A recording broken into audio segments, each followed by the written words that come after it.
You guys may remember, right? On the 26th of September, I made that investigation into who could have taken, his life, talking about Charlie Kirk. And in that analysis, astrologically based, of course, as always, everything is always based on research, is for research purposes only, and always alleged, and it is the case today as well. Now, in that video, which I will link down below, oh my gosh, everything, literally every single detail that I predicted or that I revealed from an astrological point of view now has become the most talked about, and some people call it conspiracy theory, and some people call it investigation, some people call it research. Some different things are being talked about pertaining to every single detail that I revealed in that investigative journalism, but based on astrology.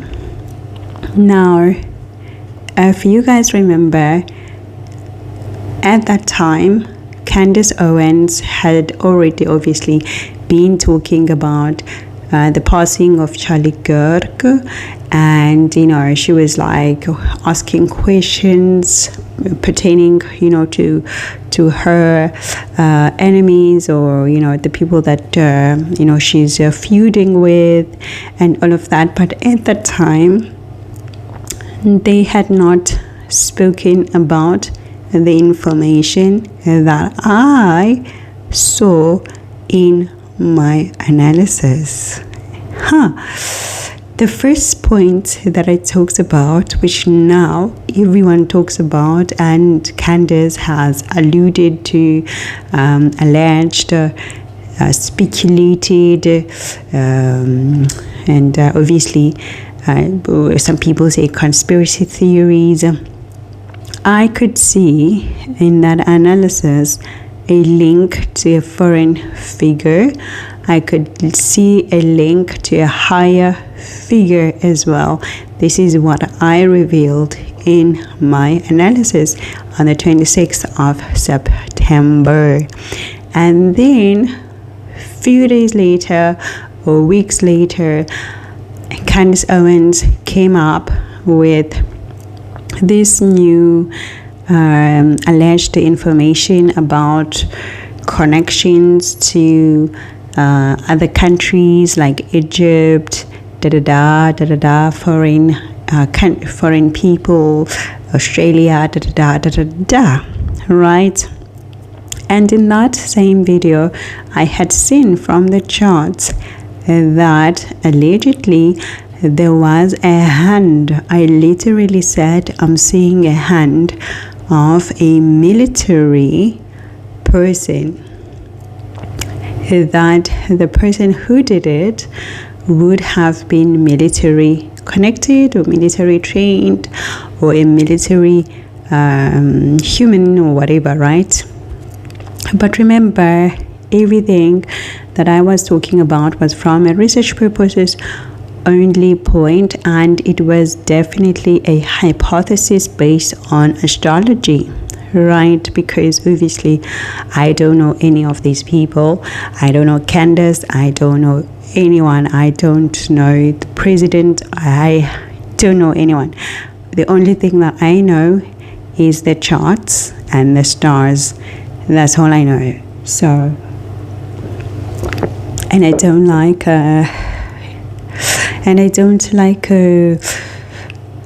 my revelations or my research to be part of a gossip.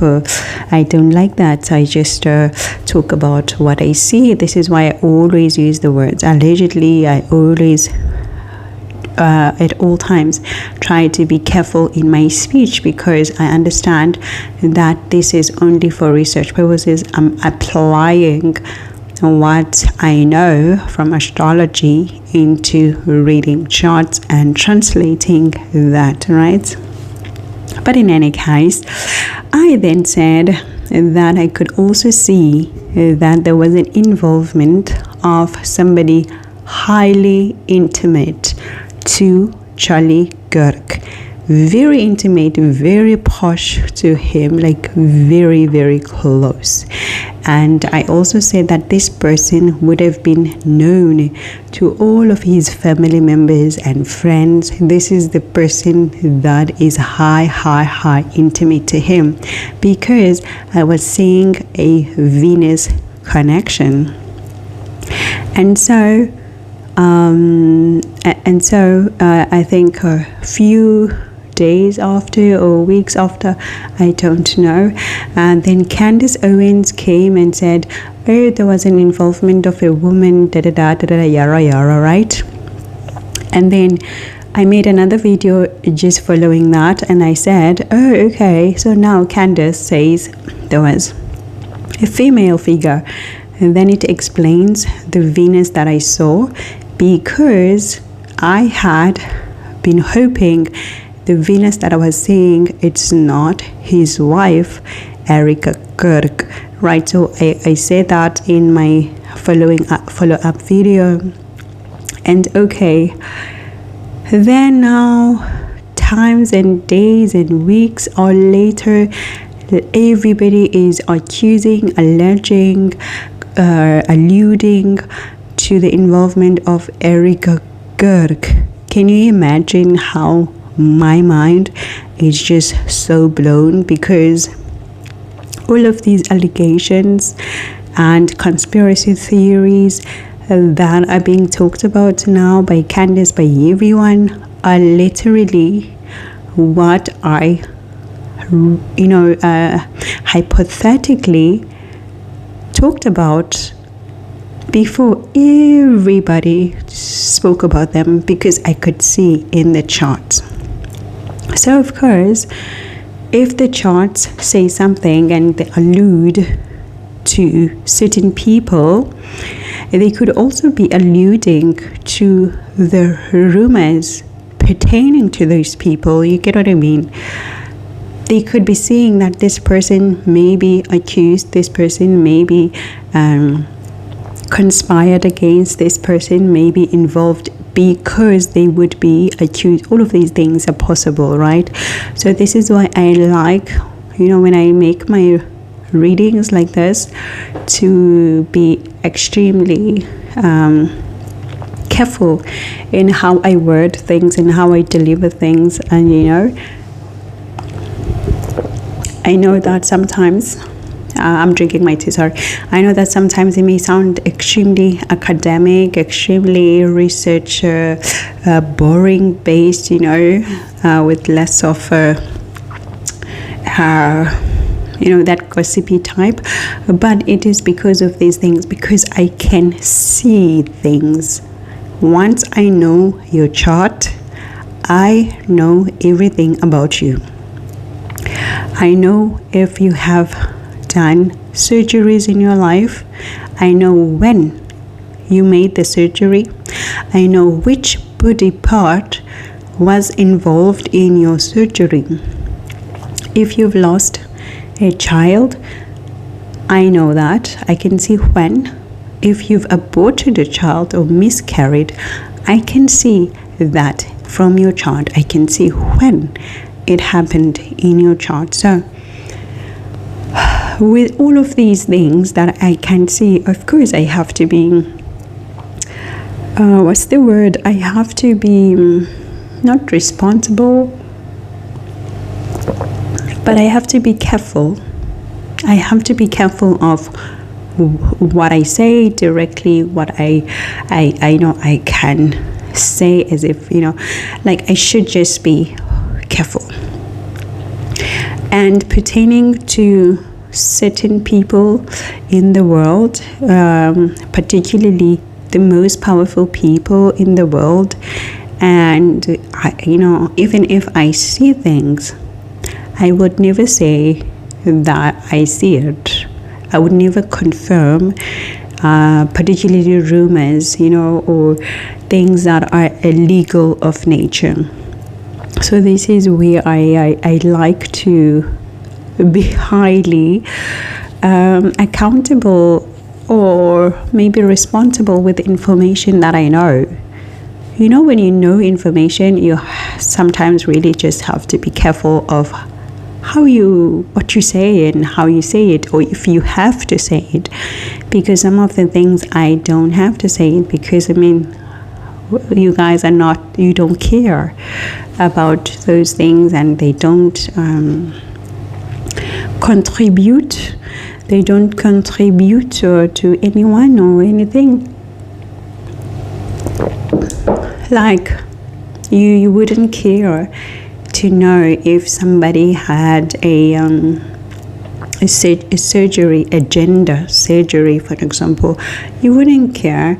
And I also don't care, because it doesn't affect children, when these things, or it doesn't affect people's lives directly. These are things that, nobody cares about in that context of astrology, that is, right? Because always we talk about astrology here, we don't talk about deeper stuff, but of course, obviously, when it comes to women and children, protecting their rights and all of that, I'm all in, but I don't want to, there are just things I don't want to talk about or confirm or from astrology, because my track record when it comes to prediction is public, and everybody can see that literally almost all the predictions that I've made have come true. They can be verified. They can be verified against real life, against real media, against people known, with dates, with who, with when. And because of the accuracy of my predictions and the reading that I do, I know that there are people who are watching me very closely, and not just people, like not just me and you, but people who are really watching, because once you know things, or you are able to know things, you can either be an asset or you can be a threat, right? So obviously, then lots of diligence must always be taken, particularly because I do work with certain people who are powerful. So with that said, let's get into this analysis. As I said, the moon is conjunct with Ketu today, so I hope that my explanations will be as clear as day. And I know I may be speaking in circles, going in circles, because Ketu with moon is just going to make a whole lot of confusion. So if that occurs and you get to be a bit lost in what I say, or I sound lost, possibly, just know that, it's the influence of the planet. It is expected to happen. And, and of course, I had to definitely talk about those disclaimers, because I want us, from my point of research, to be taken as responsible for, when I deal with people's information. This is very important to me, this part. With that said, we must remember that the FBI of America has found the person who took the life of Charlie Kirk, and this is not My analyses are not to challenge the Americans, and I don't even know America that way, right? I just know America from TV. So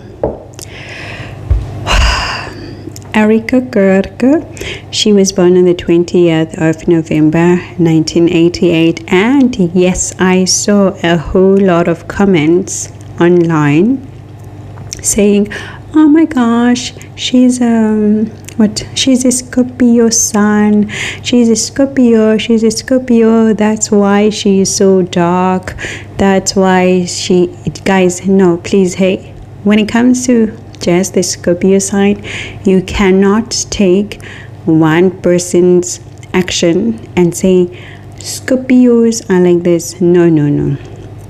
When it comes to that generalization of the Scorpio sign, no.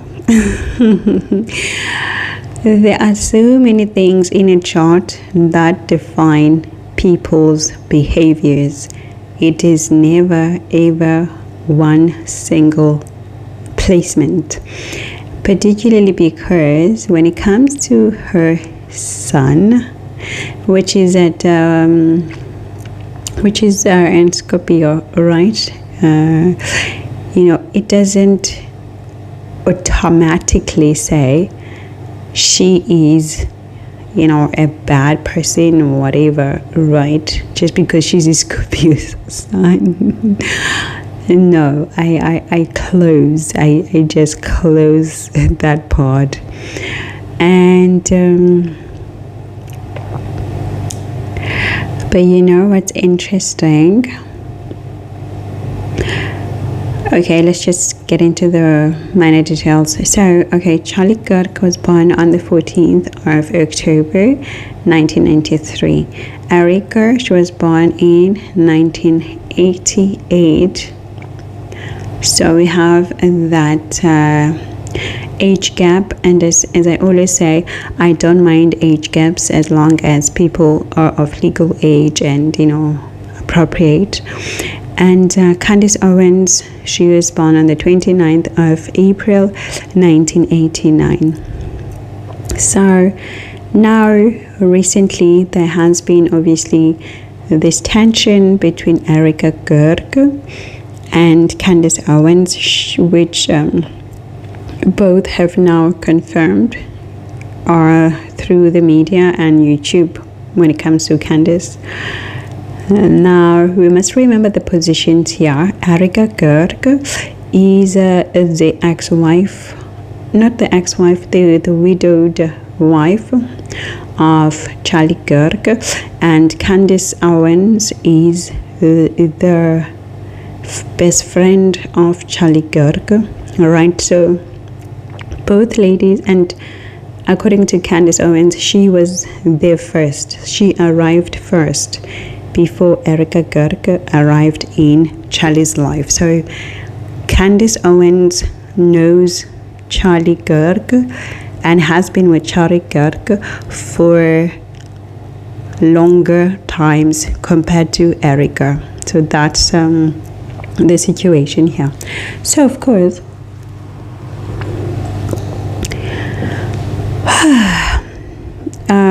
when it comes to the charts, because I don't want to talk about what they said in detail, that is not part of our discussion today.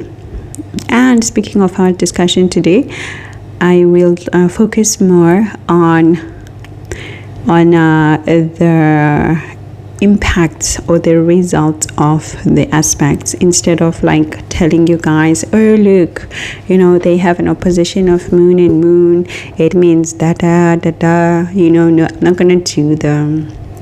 I'm not gonna do the basic synastry analysis like the standard. No, I'm gonna go deeper because there's more information that we need to talk about here. Because first of all, Candace Owens, I must tell you that you have to be careful in what you say. And this is not me just saying because I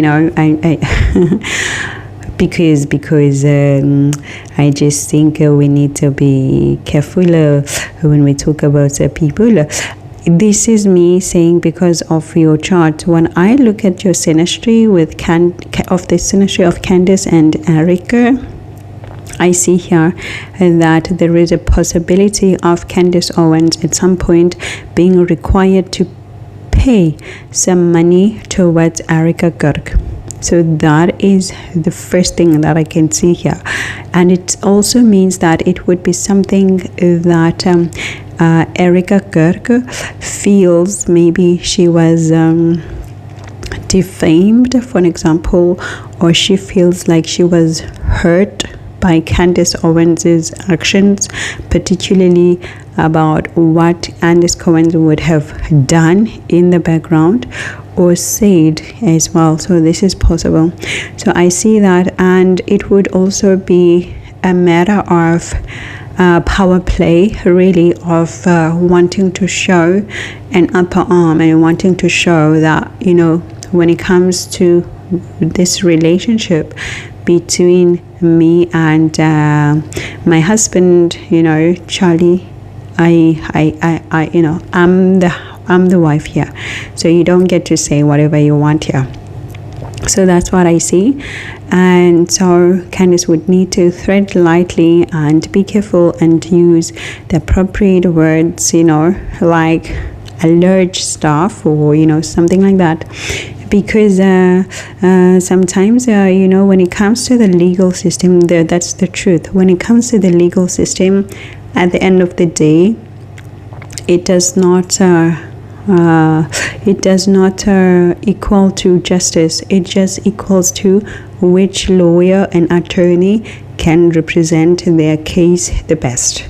That's the reality of the legal system, the justice system. Which attorney can present their case the best using the established policies and laws. That's all. That's how many people who are innocent can still go to jail, because their attorney would have failed to establish the right argument. And that's all it is. So even if she says, oh my gosh, I have the truth, but would your attorneys be able to prove that you have the truth, when it comes to the representation of that version of the truth? So these are the things that she must think about. I also do see here that after the age of 53, there is more information that is going to come out about Charlie Kirk, or about his friends or friendship circle in that network. So after the age of 53, when it comes to Erika, not Candace, so after Erika turns 53, this is when a lot of information is going to come out, and it is going to also involved Erika in the background. So there is some involvement that is going to be linked back to her in the background, and it's going to definitely involve authoritative figures who are linked to a foreign country or a foreign region. Maybe, I don't know, the distance is like in real life when it comes to America. Maybe she's in New York and these authoritative figures are in Los Angeles, or maybe she's in America and these authoritative figures are in another country, but there is going to be that information that is going to be revealed, and she's going to be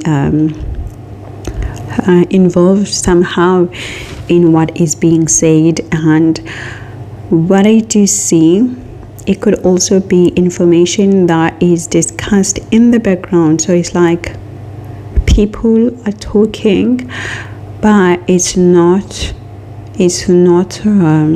official, like it's not officially publicized to everyone.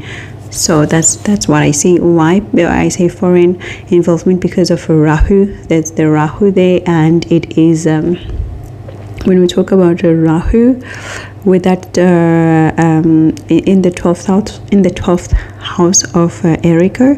The 12th house is about foreign lands, faraway lands from us. Rahu itself is about foreign things, things that are étrange, like strange, out of the norm. So all of that. So that's why. And what I also do, and it also is in Aquarius, by the way. Aquarius is about friendships, communities, our networks, our networks at large, so that's why. And what I also do see is that Erika Kirk is going to leave the CEO position. She's going to step down. That's what's clearly visible here. She's going to step down, and she's going to fall back again into the background. So it's like now she's in the front, like she's doing all the public relations. She's talking to a lot of people. She's like in the CEO now of the turning point. But I do see that position is going to like she's going to get out of it, and somebody else would replace, and it would be somebody else who's more authoritative already, who already has an established authority. Excuse me, I'm drinking my tea. Authority within their belief system. Because when we talk about belief systems, we must always remember we are talking about the Sagittarius.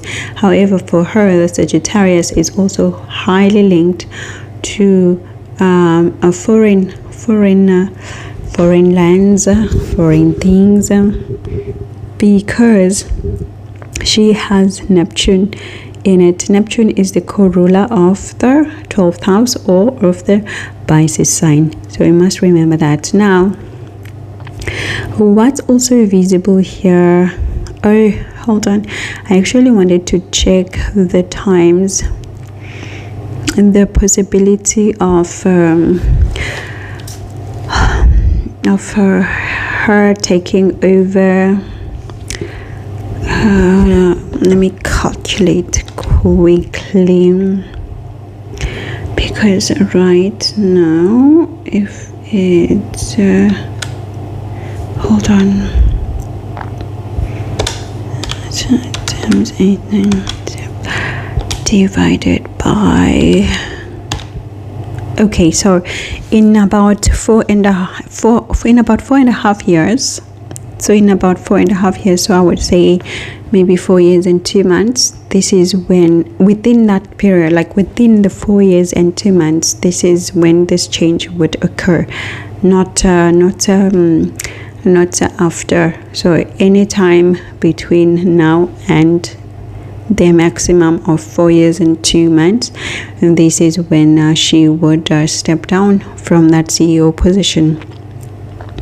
And what I also do see here is that the reasons that will be told to the public, the reasons why they will say she's stepping down, they will not be clear. So it's not like it's going to be a clear hi, I resign, because of da-da-da-da-da. There's going to be lots of stories being told, like lots of different conspiracies, being placed when it comes to her stepping down. So I do see that. And I also do see, that obviously the gaining of the position had happened swiftly because of the Uranus in her 10th house. So this is very clear, and it is highly showing in her chart that the authority, or even her authority, is also linked to the foreign involvement. By foreign involvement, it doesn't always say, there's somebody who's sitting in the foreign country. It could just be somebody who's just different from her in terms of nationality, in terms of belief systems, in terms of skin tone, and all of these things, right? So that's visible here. And what I also do see is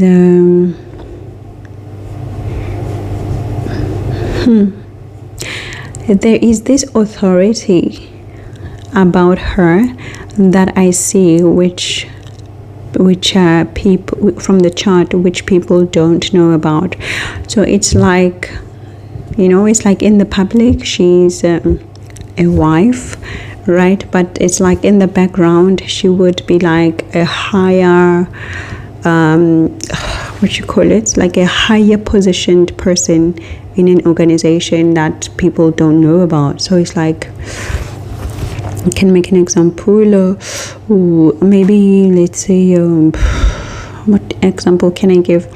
Let's say maybe she's somebody who makes critical decision. Maybe let's say maybe a strategist, or a higher management strategist, but then we don't know about that. But then that's her role in her private life, and then in the public we know her as just a wife, or a girlfriend of Charlie, who becomes his wife and his mother.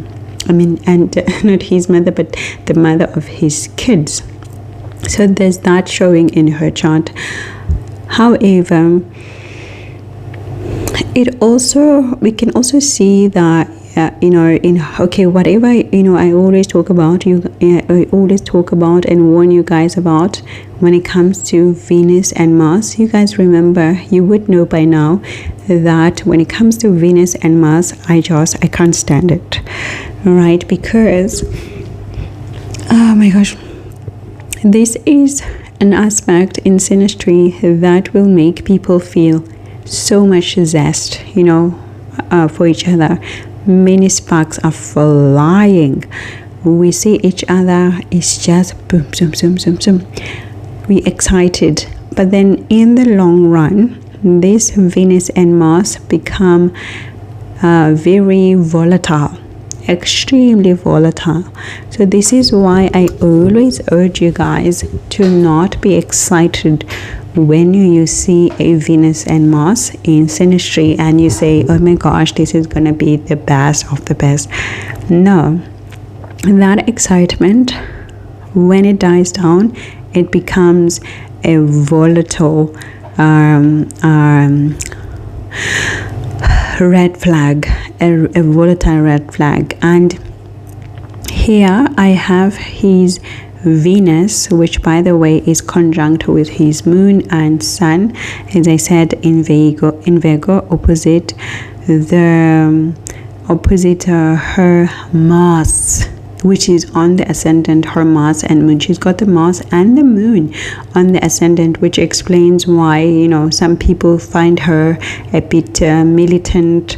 Some people say she's a bit masculine, because she's got that Mars on her ascendant, which is obviously soothed by moon. But then moon and Mars together, they create a volatile and a very destructive mind, because you're taking moon. What is moon? It's the mindset.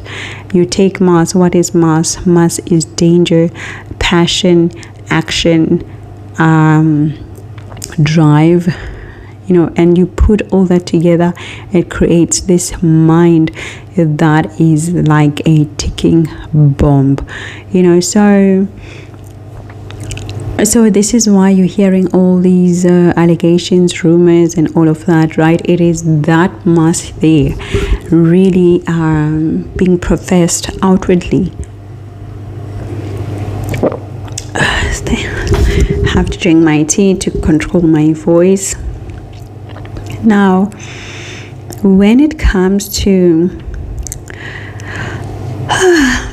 when it comes to another point that I recently emphasized on, you guys may remember I spoke about Pluto in the 7th house and how it creates a volatile and at times an abusive, dangerous position for the person who has the Pluto in their 7th house. You guys remember I spoke about it in the Whitney Houston analysis. I spoke about it again recently to emphasize and to urge you to be aware and to take care. And today I show you that in the 7th house of Charlie Kirk, he's got the what? He's got the Pluto in his 7th house. Not only is the Pluto in the 7th house, it is also with what? With Rahu. Rahu, Pluto together, what you're getting? An exaggerated, big, out of the world, big nuclear bomb sitting in your 7th house of what? Of spouse, representing the spouse, representing your unionship, representing your marriage, representing your business partners, representing the people you deal with in your life.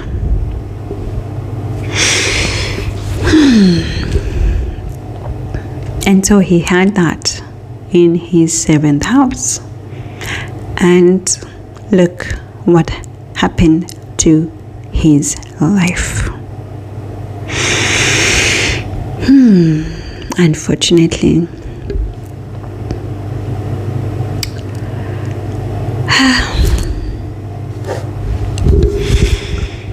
now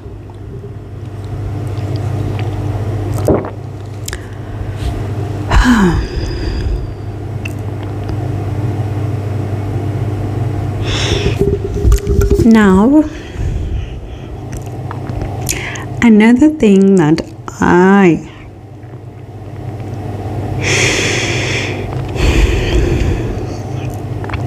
another aspect that I keep warning you guys about, and that I've warned you again and again and again, and I'll probably just keep warning you so that when you see this in your synastry, you remember me and what I said, and you start to take cover.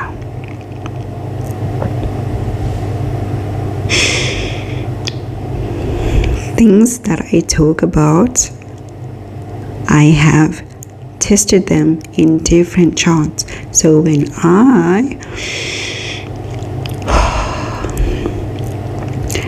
I warn you because I care for you guys, but also because I know what I'm talking about. I have proved it. I have tested it in data.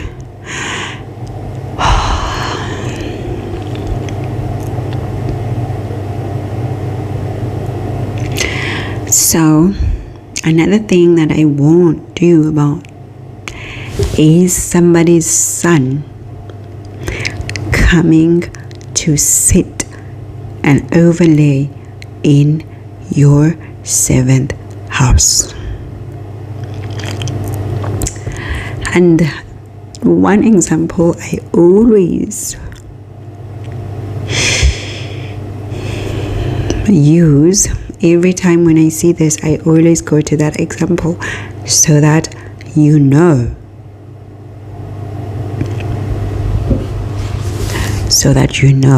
what will happen or what would happen, and you take cover. I always use the example of Blake Lively and Justin,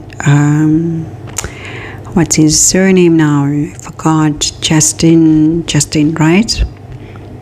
Because his sun overlays in Blake's 7th house, and see what has happened. And of course, it's not always one aspect, but I'm here building a chart for you guys that you need to be aware about.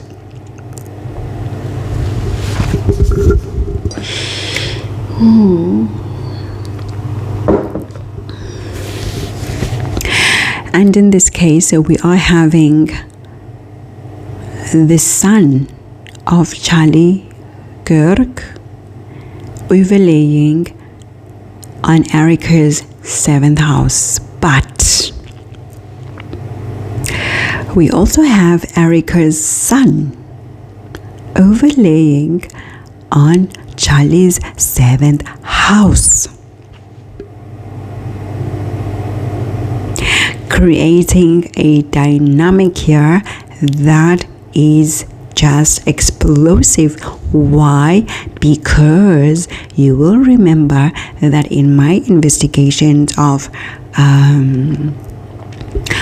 spouses who pass on because of their spouses or due to being linked to their spouses somehow, which I don't say is the case here, but I'm saying in my investigations that you guys have, you can access in the playlist, I also talked about what? Pluto and Sun. And it is not just Pluto and Sun here, it is Erika's Sun conjunct with Charlie's Pluto in the 7th house and Charlie's Rahu.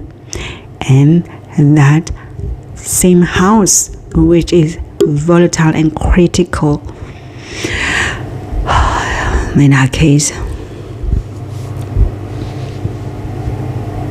And of course, because Charlie and Candace have the same ascendant, it means that Erika Kirk's sun also sits directly on the 7th house of Candace Owens.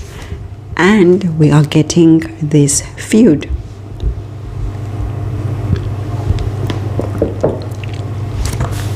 Because nine times out of 10, the astrology will astrology.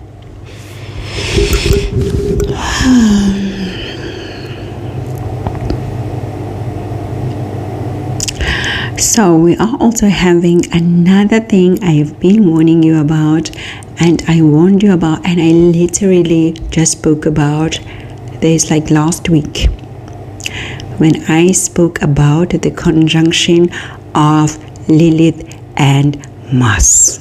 You guys remember? You are following, you remember.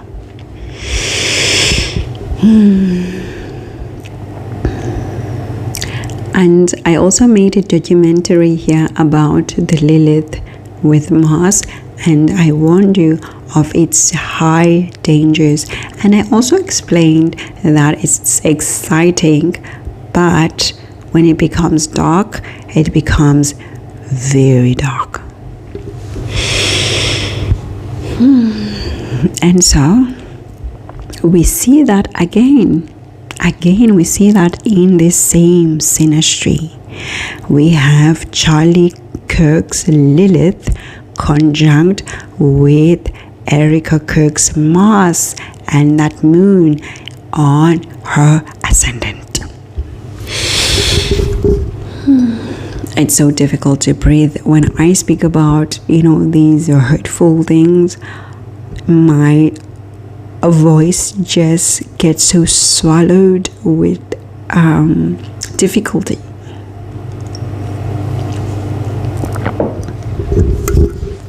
Because these are aspects that I keep warning you about, I keep talking about, I keep emphasizing, because I know that the younger people,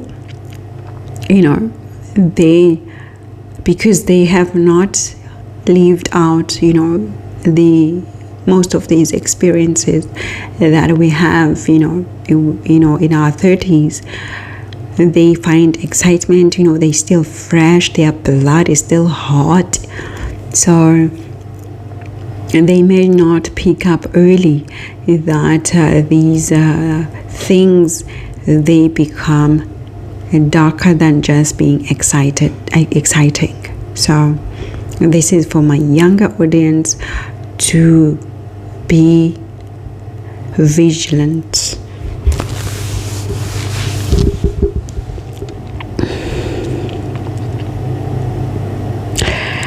So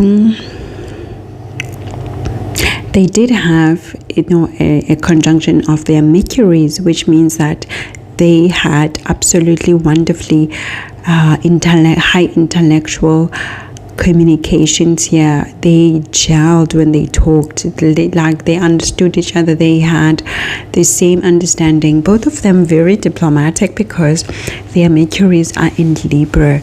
So it means that when they spoke, they actually came into the harmony quite easily. However, I do see that when it comes to both of them, they would also have a lot of passion, which also can be expressed in a very assertive way, even though it's Libra, but very assertive way, very direct, because Charlie's Mercury is conjunct with his Mars, Vertex and Jupiter, whereas for her Mercury is conjunct with the Pluto and of course the Venus.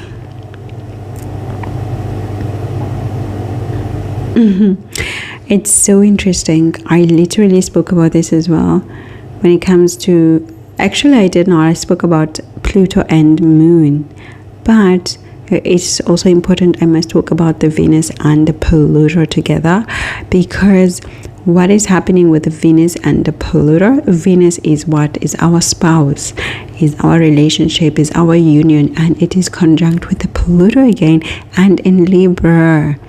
When it comes to Erika's chart, everything spouse relationship, there is Pluto from both charts.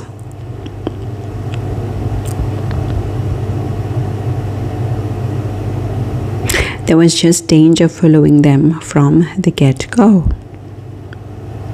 There was danger following them, their relationship, their marriage, their love from the get-go.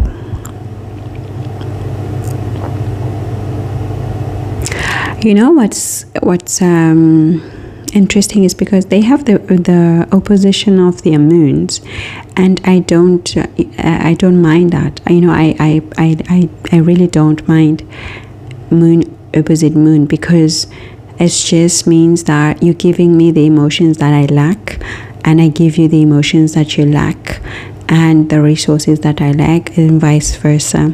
However, because Charlie's moon is in a Virgo, it would have been in a critical point whereby, obviously it explains his life, being blamed for things, wanting to be of service, but you're getting the backhand, all of these things. And of course this is how it professed in his real life.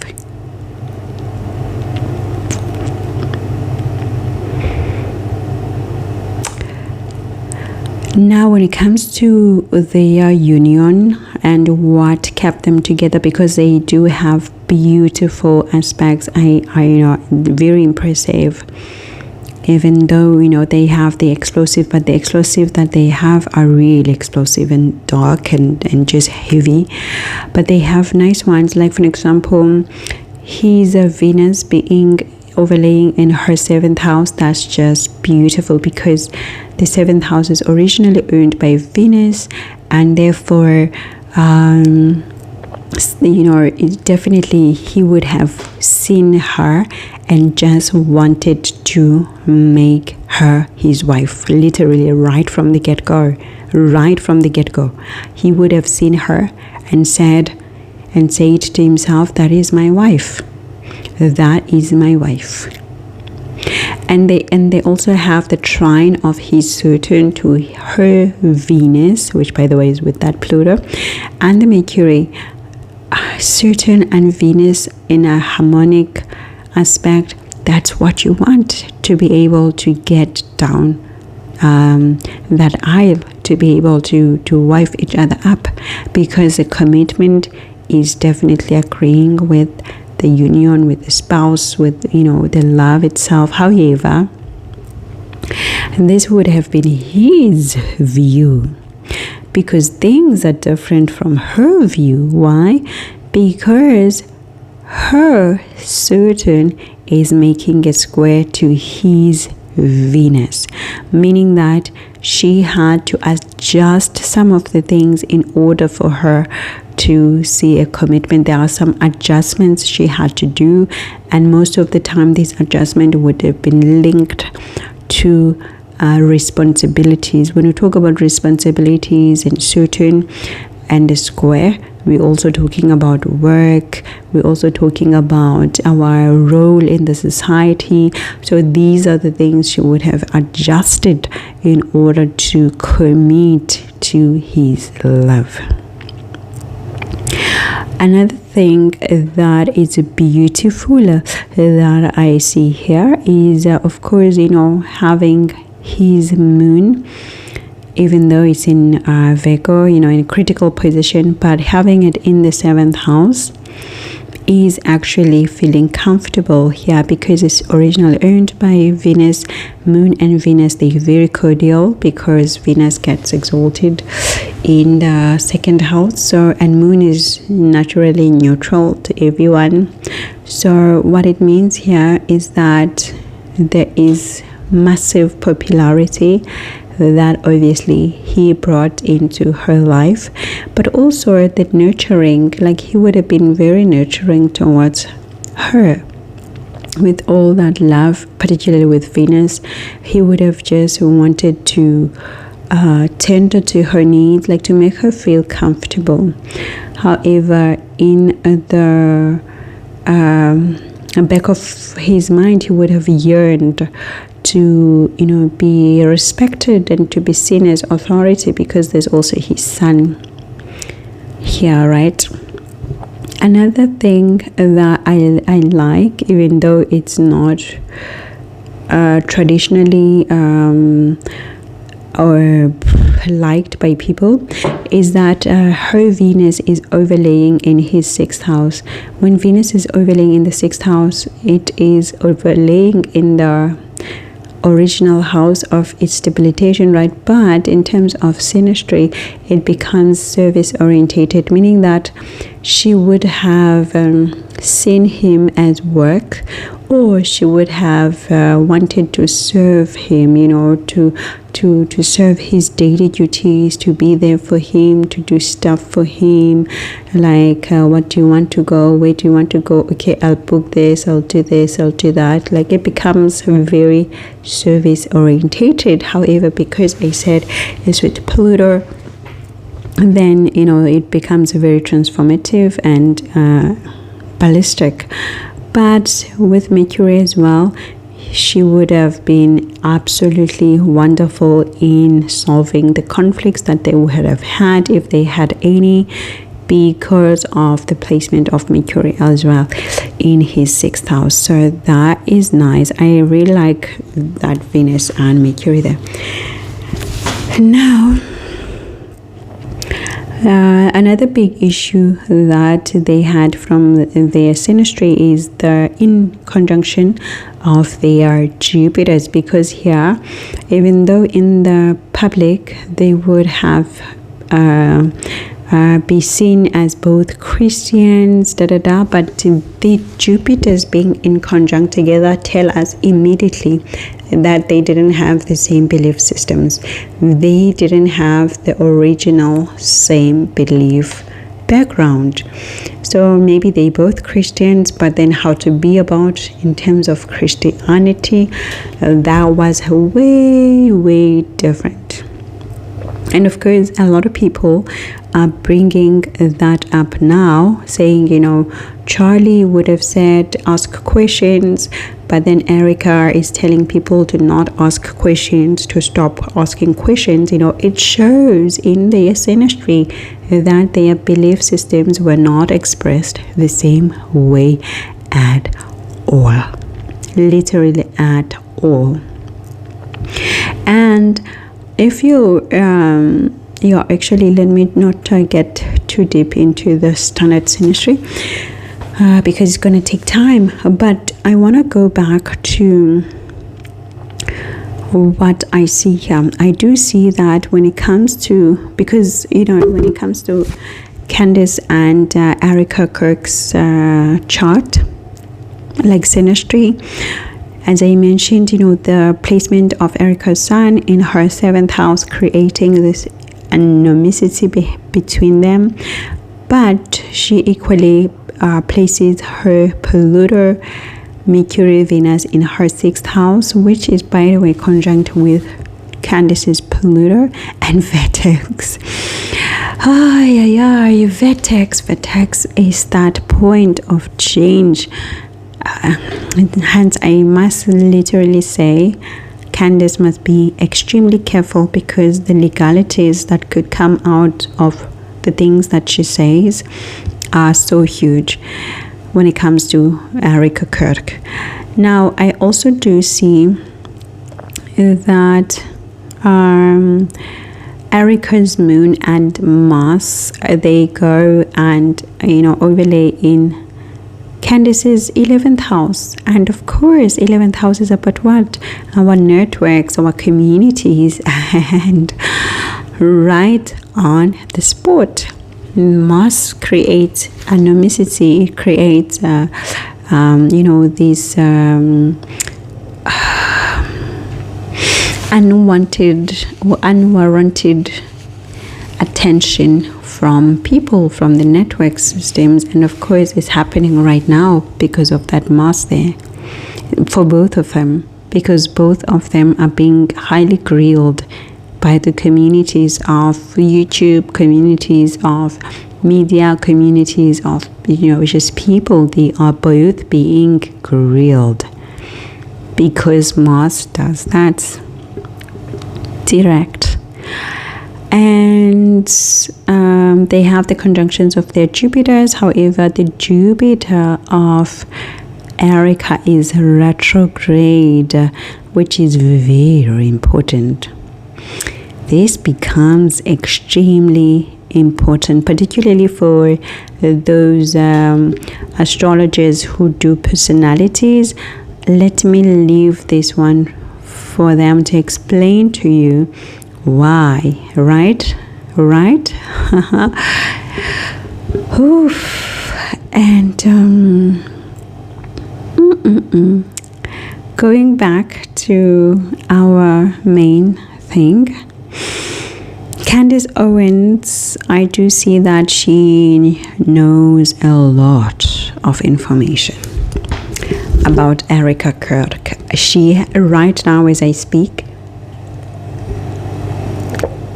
she has tons of information that she knows about Erika, and which Erika is hiding. Why? Because of her retrograde Jupiter, in this case in the Taurus year. And I do see that at some point that information is going to be revealed. Either Candace is going to reveal it, or her associates are going to reveal it, because there is her Mercury as well here. So I would say, if I have to give time, I would say probably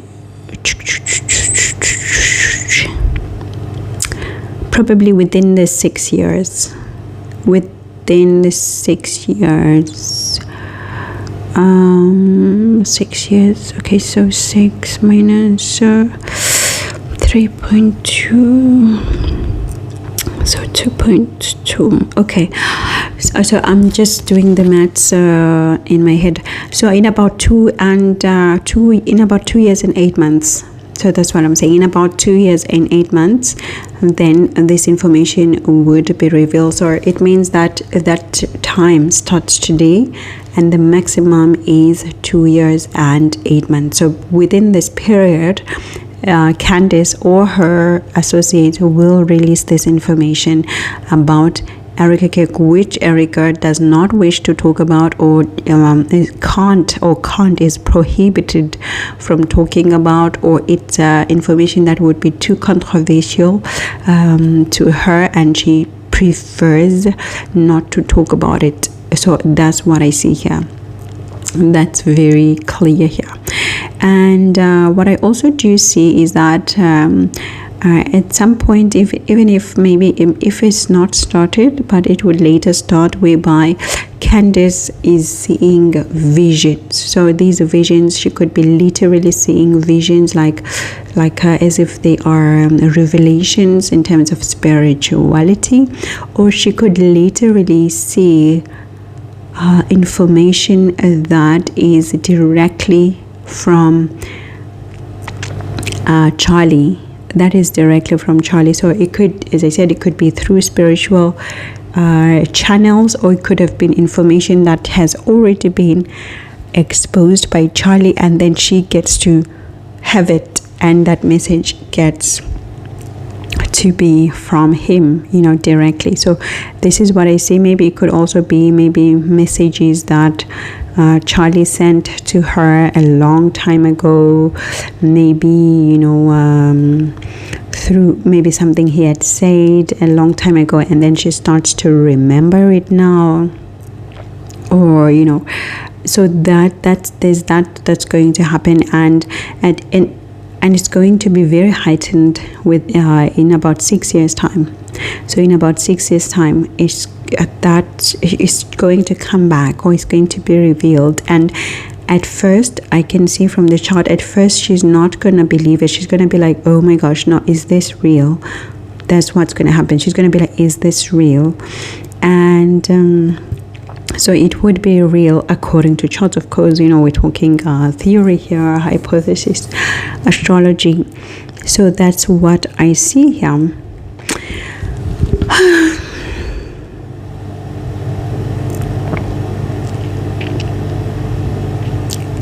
Yeah. So,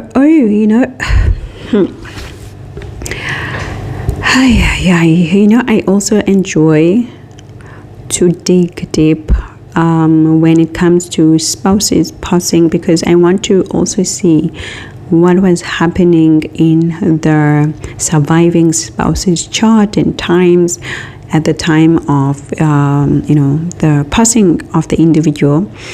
And I can see here that the progressing certain of Charlie Kirk were aspected by the Mars and the moon on Erika's ascendant. So literally her body, which has Mars and moon, was directly aspecting both of his progressing Ketu and progressing Saturn. And as you guys know by now, when I do my investigations, when it relates to the passing of people, I have 3 planets that I look at daily and with so much emphasis. That is Ketu, that is Saturn, and certainly, definitely, 100%, absolutely Mars. And in this case, the 2 out of the 3 were aspecting her own Mars, which is, by the way, on her ascendant, meaning that involving her body literally. And of course, she is obviously involved in a way that because she's the widower, she's the one who's left behind, right? And I also do see that at the time of his passing, another indicator that I talked about in my investigations, which you could see in the playlist in my original research, is that his son was conjunct with what? With her progressing Mars. We must remember that his son is in her what? Her 7th house of what? Of spouse.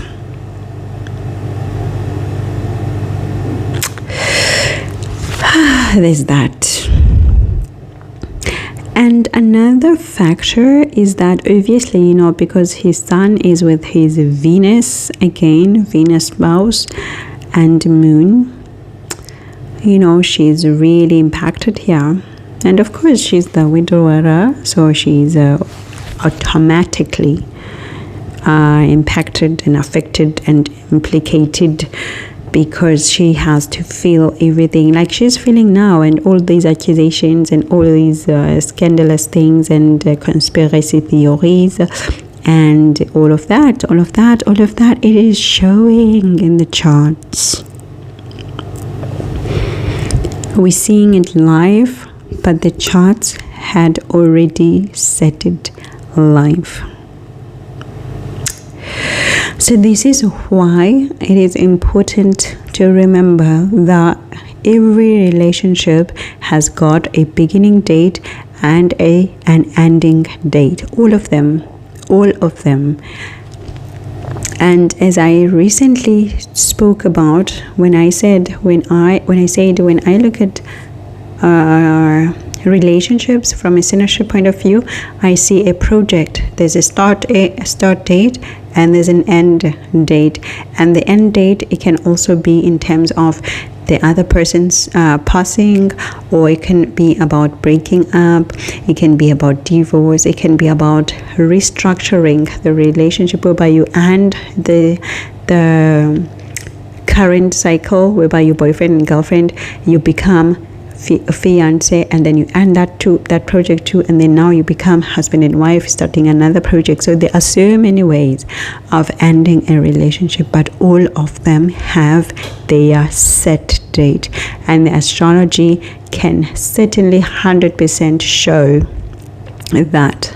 And you guys remember that in the morning, right in the morning of the 10th of the passing of Charlie Kirk, I made a prediction, and I said I could see that there was danger connected to somebody who's close to President Trump. If it's not President Trump himself, is going to be somebody who is highly linked to him. You guys remember that? I mean, that prediction is still live. It can be found, and even on my posts, even on my shorts, I made that prediction. No one did. No astrologer saw that coming, and I said it. And hours after that,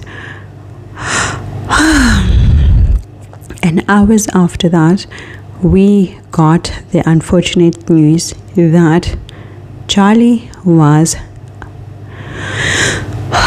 taken from his family, from his wife, from his people, from his friends. So literally, I have been on this path since the beginning, since before it happened. I predicted it, and then I did the investigation of who might have done it. I gave the results from the stars, and right after, everybody started to talk about these conspiracy theories, which are highly relating to what I talked about. And of course, you know, I never claim, you know, to be of I don't know how can I explain. It's just how I can read. I don't know how I read, right? Because I don't come from families of astrology. I just practice, you know. I practice. I read charts. I read live charts. Whoa. So in any case,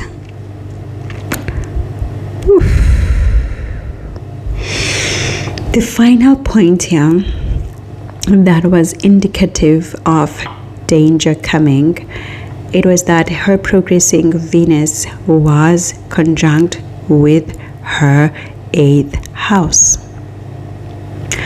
8th house is about what? Transformation, sudden things, people passing on, rebirth of a new life. And importantly for her, because this is critical, her 8th house is with that Pluto that I keep talking about, and also with her Venus and Mercury. But what's also important and critical is that his vertex, point of change whereby your life will never be the same, his vertex was also activated at this time.